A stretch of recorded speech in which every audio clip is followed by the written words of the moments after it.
हे रोल चल रोल हे नीट करा.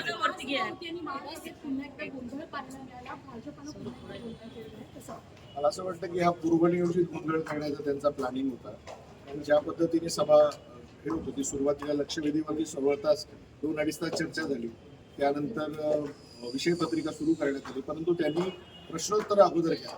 मला असं वाटतं की माझी देखील प्रश्नोत्तर होती, पण मला देखील महापौरांनी बोलवून सांगितलं होतं की आपण प्रश्नोत्तर ही विषय पत्रिकेच्या नंतर घेणार. मी देखील त्याला ऍग्री केलं होतं, परंतु जाणीवपूर्वक फक्त पूर्वनियोजित कट असल्या पद्धतीने जसा काही गोंधळ घालण्यात आला आणि तुम्ही सगळ्यांनी बघितलं अशा चुकीच्या पद्धतीने घोषणा देणं. उपमहापौरांनी महापौर डायसवर बसलेले असताना वर्ण मी सभा चालून देणार नाही, मी असं नाही, हे असं बोलणं हे असंविधानिक आहे. कुठेतरी हे सगळे प्रकार थांबले पाहिजे.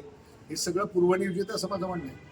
सर, भारतीय जनता पार्टी शिवसेना मुर्दाबाद अशा गोष्टी त्याचं त्यांनी स्वतः आत्मपरीक्षण केलं पाहिजे. आपण महायुतीचा घटक आहोत, आम्ही नेहमीच महायुतीचा धर्म पाळत आलो आणि एवढं त्यांना जर आमच्याबद्दल वाईट वाटत असेल किंवा आम्हाला मुर्दाबाद बोलायचं असेल, त्यांना त्यांचे मार्ग मोकळे आहेत, त्यांनी राहू नये सत्तेमध्ये, हे माझं प्रामाणिक मत आहे. कारण महायुतीत असून महायुतीचे सगळे बाकीचे सगळे तुम्हाला फायदे हवेत, परंतु ज्या वेळेला महायुती म्हणून एकत्रित यायचं असतं त्यावेळेला तुम्ही आमच्या बाजूने जर मुर्दाबाद बोलत असाल तर ते चुकीचं आहे.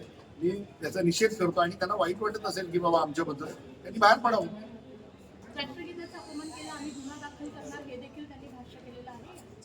उलट तर राष्ट्रगीत सुरू झालं त्यावेळेला ते अर्धे लोक बसलेले होते. आम्ही राष्ट्रगीताला उभे होतो, आम्ही सगळ्यांनी राष्ट्रगीत गायलं. तुमच्याकडे रेकॉर्डिंग असेल तर बघा, आम्ही राष्ट्रगीत गात होतो. ते तर राष्ट्रगीत पण गात नव्हते. आम्हाला कधी राष्ट्रगीताचा अवमान करावा असं आमच्या ध्यानीमणी पण नसू शकतं आणि आम्ही कधीच केलेला नाही. त्या शेवटी ते त्यांचे खयाली पुलावेत, ते त्यांना जे बोलायचं ते बोलू द्या. सभा ही नियमाप्रमाणेच घडत होती, परंतु त्याला कुठेतरी गालबोट लागावं म्हणून तो त्यांचा पूर्वनियोजित कट होता असं मला वाटतं. ओके.